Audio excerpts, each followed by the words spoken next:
Good morning, everybody. Friday, April 11th, Masters Friday. 1 week until we get into peak draft talk coming up next week. 13 days to go to the real NFL draft kickoff.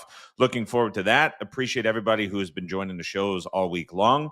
Looking forward to continuing to talk about the draft every single day leading up to the draft 13 days from now. In this episode, I'm going to go through the positional totals, which account for how many quarterbacks in round one, how many wide receivers, how many running backs. We'll go through all the positional props that have been posted. There are some college conference props that have been posted as well. I'll give my reaction to those, tell you what to look out for, tell you which way I think some of these prices might be going based on the news that we have heard. Before jumping in, want to talk about oddslogic.com.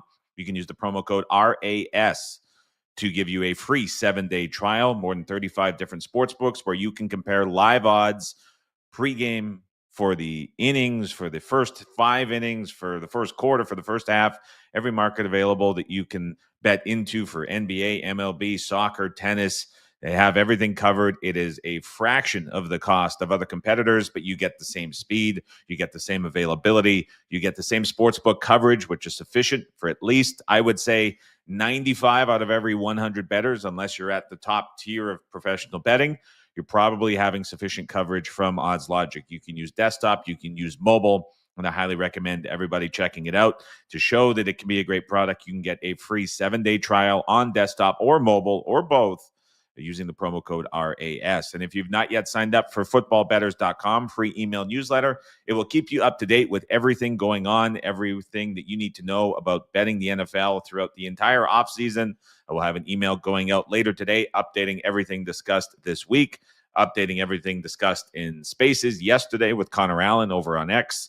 Did a TikTok live stream as well earlier.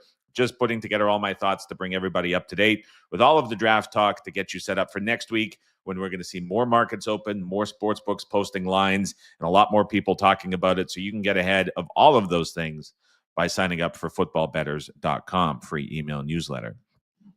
Yesterday, couple numbers started to move. The first one was Jahdae Barron. We saw his over go up to minus 200. There was a Daniel Jeremiah comment that circulated around saying that he thinks he is going to be a guy, because he plays so much nickel, drifting into the 20s or late 20s. His over-under is 17.5. On the show yesterday specifically, we talked about how the 18.5 was at the open. It got bet down to 17.5. It's the only player who saw his actual position change. Now it's going back the other way on that commentary. And it was a pretty big 180 from Daniel Jeremiah on where he thinks he might end up going. Back in February, he was talking about him potentially being a top 10 deserving guy. He was really high on Barron overall, but because he's viewed as primarily a nickel corner, there was speculation that he is going to slide in the first round. So that got Barron's price moving up. There was money that came in on the Loveland under at 19.5. If you subscribe here on YouTube, you follow on X, you follow on TikTok, the video for Loveland under got posted 2 days ago. Yesterday, we saw movement on that under. 19.5 is now minus 225, up from, I would say, a consensus price at a couple different books of minus 170. So there was some under money coming in on Colston Loveland. The other move that we saw yesterday was on Shedeur Sanders over 8.5, minus 200, turned into minus 225. So some over money coming in on Sanders. There was a visit to Pittsburgh that was maybe stirring things up a little bit, but his price continues to slide a little bit. And then a Marion Hampton went from over in 19.5 minus 150 up to minus 180. Now that was the move specifically at DK. Bet Online had minus 170, while DK was still sitting at minus 120. A couple Ace skins, one BV as well, I believe, had shorter prices. I'm getting all the books and places mixed up a little bit, but we saw all of those kind of level out. It was the biggest difference between Bet Online, which I would obviously view as a lot sharper than DraftKings in terms of the prices that both of them posted for same players. That's now got up to the same level. So whether it was necessarily a true move, I think can be debated, but there's no question that this was spurred on by the news yesterday that TreVeyon Henderson from Ohio State is being viewed very much as a potential first-round pick. That has sent the Hampton price into a bit of a drift up to minus 180 because there was a comment from Benjamin Albright, who's divisive on the quality of draft reporting that he does. That's not my place to comment. That was the response I've seen in a few notes. But then there was also a comment from Daniel Jeremiah, who's obviously very influential in this, speaking about how he thinks Henderson's stock is very much rising. So that was what contributed, I think, to the Henderson price changing yesterday and at least equalizing out at all of these sports books. We'll have a full rundown of all the positional NFC, AFC prices on Monday and Tuesday, updating where some of these have moved, where they're at. I'll have some commentary in the newsletter a little bit later today as well. Again, footballbetters.com, free email newsletter for everybody to sign up and follow for all of that. Okay, let's go through the positions. Start with quarterbacks in round one. The over-under is 2.5. The over is minus 340. The under is plus 245. This, I think, is a market that everybody can kind of relate to and understand very easily. There's not a lot that I can say here that's going to be too groundbreaking. Very simply, Cam Ward is expected to be picked number one. There is a little bit of debate about where Shedeur Sanders is going to be drafted, but at this moment in time, everybody is fully expecting him to go in the first round.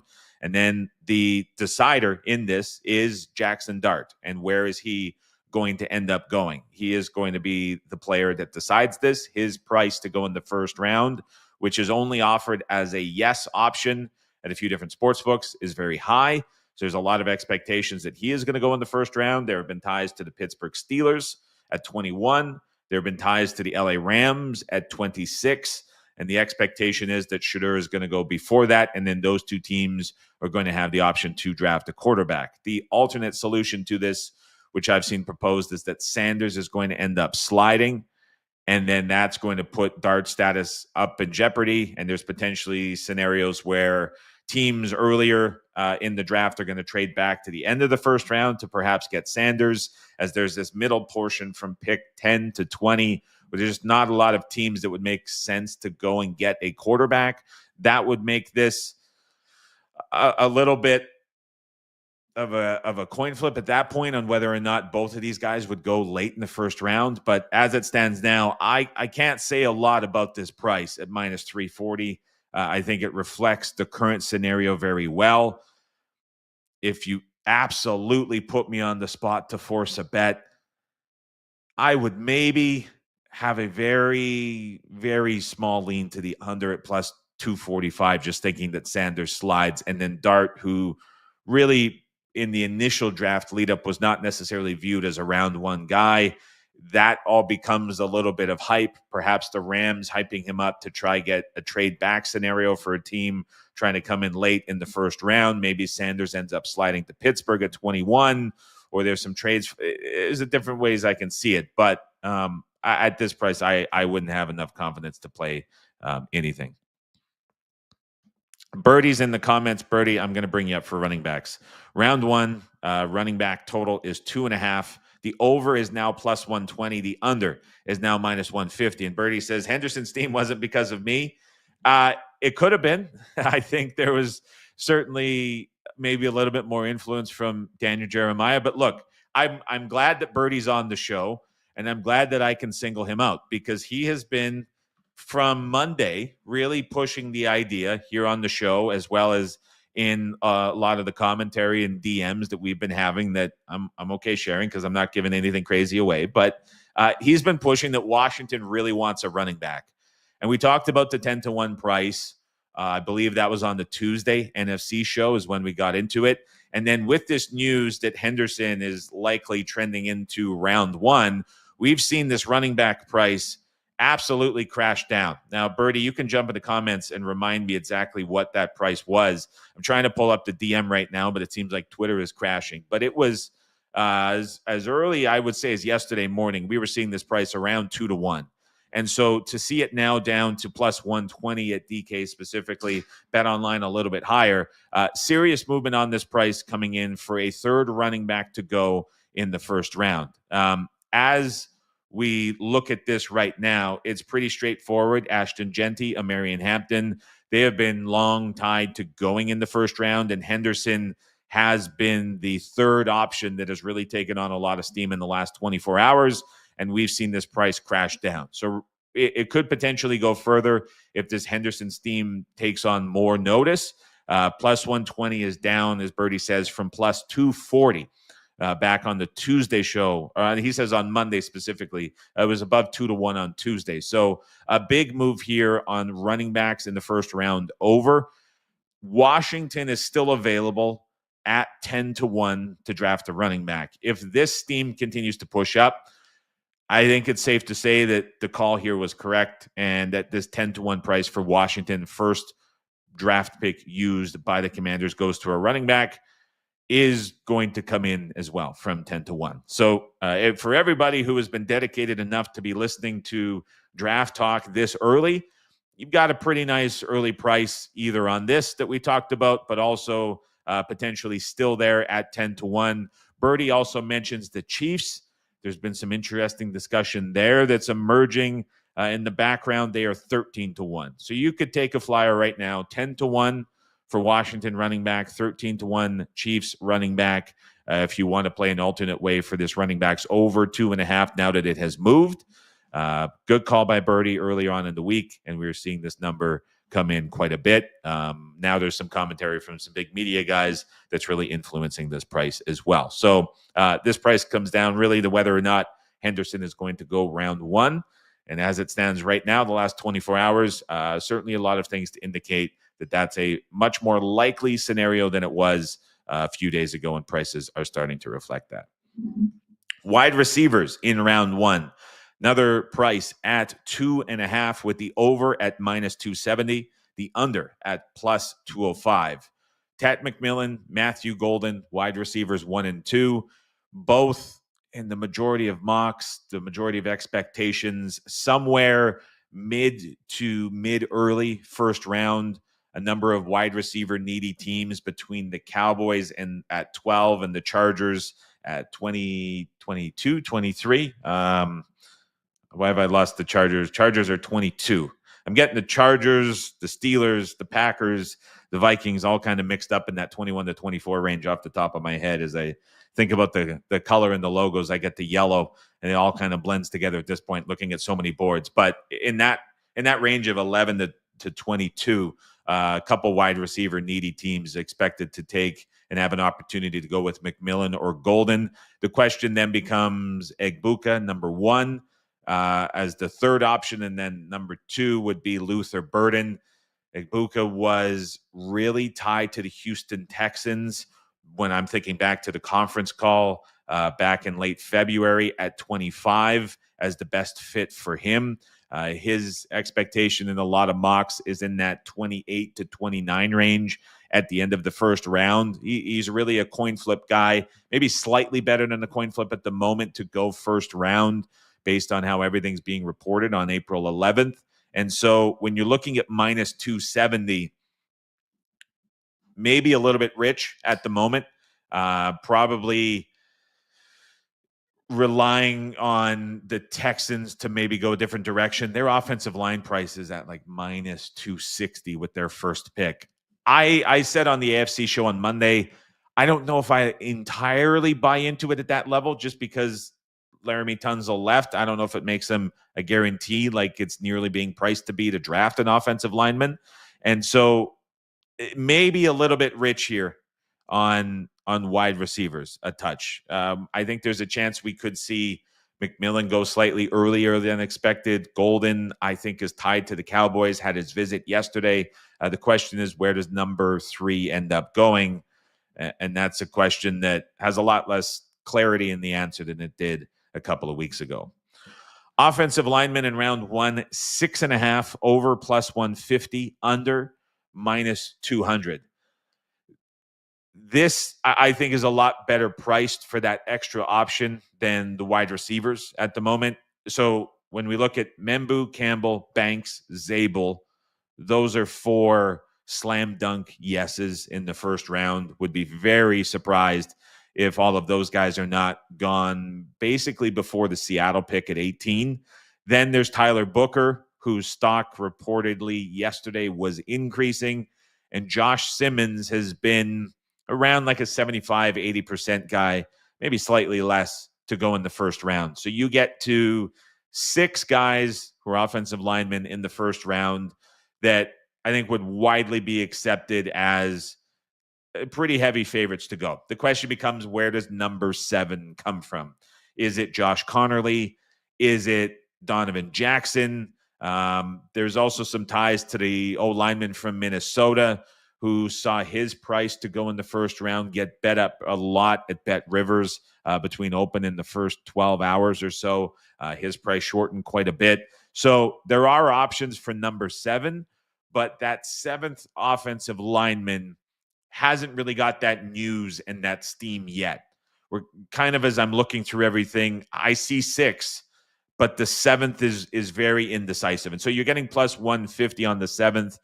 I think that's a better price relative to the probability of getting the 7th than the wide receiver, which is being priced like a certainty at minus 270. This seems a little bit better of a pricing than that wide receiver market at the moment. So that brings us to offensive players in round 1. 15.5. The over is plus 115. The under is minus 145. Every article and comment, for the most part, is talking about how depth on the offensive line is the big story of this draft. There's a ton of edge rushers. There's some great pass rushing linebackers. There's a couple quality defensive tackles. The depth is on the defensive draft. You're hearing it from everybody.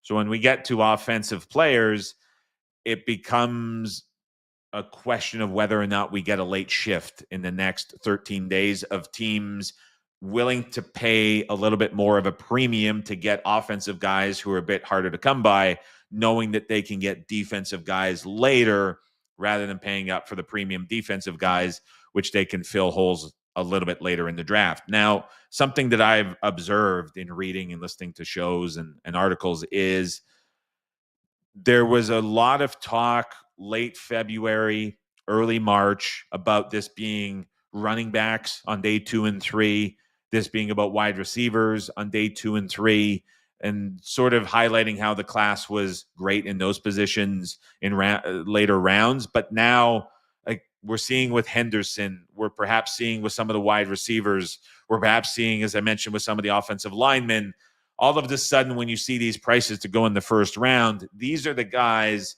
that are seeing their prices get bet up. And so the market is kind of hinting at maybe these guys are a little more desirable round 1. We're starting to see some commentary about like guys whose stock is rising, getting closer to the draft. Those tend to be more slanted towards offensive players. And so as I look at this, just trying to piece together where did the 15 players come from, I get down to, if you're thinking that Zabel is going in the first round, Simmons and Booker, those offensive linemen are going in the first round, you get to, I would say, a consensus 14 guys that there's very high confidence. I'd say 75% plus that go in the first round. 15, I think the wild card here would be Jackson Dart. If you think that the Steelers or Rams are truthful about wanting to get another quarterback, then Dart would get you to 15. And then you're really looking at Burden, Igbuka, Connerly, Jackson, Henderson as these guys that would get you over 15.5. So like I said, Henderson taking a lot of steam. Does Washington at the back end potentially go with a running back? Do the Chiefs potentially go with a running back at the end of the first round? Do you see an offensive lineman forced by one of those teams at the end of the first round? There's a few outs at the moment with the way some of these guys are picking up steam to get to the over here on offensive players at 15.5, especially if you think the quarterback and Dart is going to go. And what Houston was saying about Igbuka was correct at 25. So at this point, I think there's more outs on the over than there is on the under. The case for the under in the first round would be that you're very anti-offensive lineman, and you would be very confident that guys like Connerly are not going to go. Maybe a guy like Simmons or Booker slides, and you're dodging those teams at the end of the first round that need an O-lineman. If you don't think that that is happening, that's probably your best case. Your other case would be that you're not buying into the Henderson hype, that has started basically in the last 48 hours because he is a guy that you would think needs to go. And you would probably be saying that Houston doesn't go that direction either. So that's really the case that I can see for some of these guys sliding. Maybe there's an outside case that you're saying that Hampton's going to slide. But I think this is firmly, I would say firmly 14 with very high confidence, 15 if you think Dart goes, and then you have these handful of guys which are certainly tied to going in round one. So looking at this plus 115 to the over makes a lot more sense to me at the moment, pricing wise. I think you're probably looking at a coin flip for 16, and you're getting plus 115 on that. That's how I would look at the offensive players. Cornerbacks in round one. Over is, I don't have, it's 4.5. The banner doesn't have it. So the over under is 4.5. The over is plus 200. The under is minus 280. This, and maybe books will word this differently as we get more books posting, this is accounting for Travis Hunter being a cornerback in his draft designation, not a wide receiver. Maybe books specify one or the other and you get a different number, but this is 4.5. So Hunter, obviously going round one. Will Johnson has his workout Monday. Talk about that in a second, but his expectation is top 10 fringe. Barron, we just talked about how his odds moved. And then we have Maxwell Hairston from Kentucky. He was reported yesterday as being a guy whose stock is rising. Here's what I'll say about this. I'm looking at 280. I don't see a case for the over at all. Travis Hunter's a slam dunk, but you have three guys to get you to 4. I'm not talking about getting to 5, but there's 3 guys to get you to 4 who have big question marks here. So Will Johnson's health is the big question. He was also questioned for his speed. We had a Spaces yesterday on X. There was Connor Allen from 4 for 4. There was also you can just hear when you're talking to guys, MWG sounded like a very sharp player. He was saying that he doesn't think that Johnson is going to run on Monday. So that might not be resolved. But there is health concerns with Johnson coming off of the injury. He's labeled fully healed, but I think it's very fair to say he's going in the first round. However, the point I'm trying to make is of the quarterback needy teams, it's not impossible that we see Johnson slide potentially. There's also a chance he goes 6 to the Raiders. I don't think it's really real. There's going to be a lot of hype on that this coming week for Tuesday. But you have the number 2 guy with some level of health concerns. You have Barron, who we just talked about, got smashed over yesterday because of these commentaries about going early, late 20s. Last year, Cooper DeJean was speculated to be a first-round guy, plays a lot of nickel. He slid, obviously had an amazing season, but for similar reasons to Barron, we saw him slide quite a bit. DeJean had the injury stuff with the leg, but Barron, a lot of similar qualities in terms of the positional aspect. So it's not impossible that we see Barron slide. And Hairston has been a Bills mock favorite for the most part at cornerback. But you're thinking about where Buffalo is in this draft. They're picking 30th. So even with these comments that Hairston could be tied to the Bills and his stock is rising, I mean, you're getting to number 4 here after just talking about how number 3 could slide late. Number 4 is mocked to 30th in the draft order. So, I mean, you're running out of options here as is just to get 4 guys going in the first round. Where does number 5 come from? I really haven't seen many of these guys mocked in the first round. If they are at number 5, it's coming very, very late. And it's probably a sentiment we're going to see change to be less positive about a 5th guy going in the first round. I say all that to say I think minus 280 is probably a price we see increase between now and draft day, because it's going to take probably a pretty big shift to see that fifth guy get added in to where minus 280 is viewed as short. So I don't know where the fifth guy comes from. Maybe there's someone in the comments watching that has a different opinion on that, but this could be something that I think increases in price between now and draft day next week. Birdie says, is anybody buying into the Cohen-McMillan connection? I would then add, why wouldn't the Panthers head coach and McMillan also have the same feel? I can't remember, Birdie, who said it specifically, but there was commentary about the Panthers going wide receiver, specifically with Tet. I would say in the last couple of days I saw that. It was the first time that I saw it. The Carolina Panthers currently at the moment to take a wide receiver with their first pick is plus 750. You're saying that it was MJD, Maurice Jones-Drew. So that's out there. I mean, you were spot on with the third running back and the over in that, and so I get the impression you're going Panthers plus 750. I don't necessarily have like a counterpoint to that. Obviously, the Panthers have a lot of ties to drafting defense to start, D-line, linebacker. I guess my question would be, if you have the choice of Jalen Walker or Tet McMillan at 8 for the Panthers, are you looking at that one way or the other? I'm not sure. And so I don't know. I don't have a take on that one. I think for Jacksonville specifically, as you're asking, to me, the Jags are pretty firmly D-line. I have a tough time looking around that one way or the other. I think you're asking there what to make of it as well.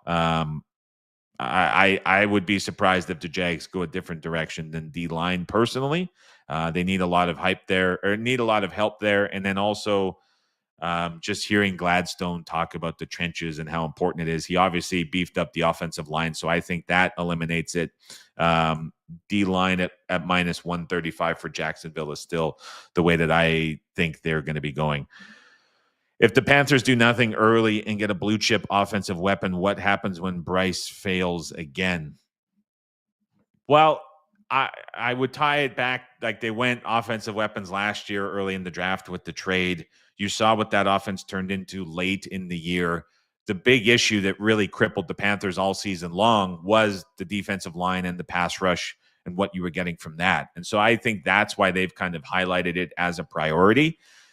I think adding another weapon onto that when you can't stop the run and you can't rush the quarterback, although some of the late season pass rush splits were pretty impressive from Carolina as they turned the corner and came around pretty big in that regard. I think you have to help out that defense more than they did in the free agency window personally. So is there an opportunity where they get to 8 and they have Tet as the best player available and they have him perhaps ahead of Johnson or ahead of Walker, or maybe you get another high grade on like Michael Williams or something like that? I don't know if McMillan is the full standout wide receiver that they're going to have just graded wildly higher, where they're justifying going BPA rather than trying to help out a need. So that's the only counterpoint that I would have to Carolina specifically is they have such a glaring need and need so much help. Is he potentially graded highly enough that they disregard that? I don't know if that's the case, Birdie. Crunch time, you're saying the Panthers will look to add a wide receiver in the second round. So if that's the case, and you think about some of these guys maybe sliding as the market might suggest, I don't know what's going on with Bond with the legal stuff, but you'd probably have a chance at Burden in the second round, which would be harder to say no to. I don't know how Bond is necessarily being graded with teams at the moment, but you would think that he maybe slides a little bit. So that's what I would that's what I would look at personally. There, Birdie. All right. That will do it for me today. That'll do it for me this week. Hope everybody had a good week of catching up with the draft, getting kind of a baseline set for everything and what we're looking at and how markets are starting to shape up. Next week, we'll see a little bit more availability. And then the following Monday, after the long weekend, there's going to be a lot of books opening up and posting prices leading into the draft 2 Thursdays from now. So lots to discuss. I'll have updates going out later on footballbetters.com. I'll have tweets continuing to go out as well as more. So everybody who's following along, keep an eye out for those. Appreciate everybody stopping by again. Have a fantastic Friday. Have a fantastic weekend. Enjoy the Masters. We'll chat to you at the same time, 11 a.m. Eastern, 8 a.m. Pacific, Monday morning.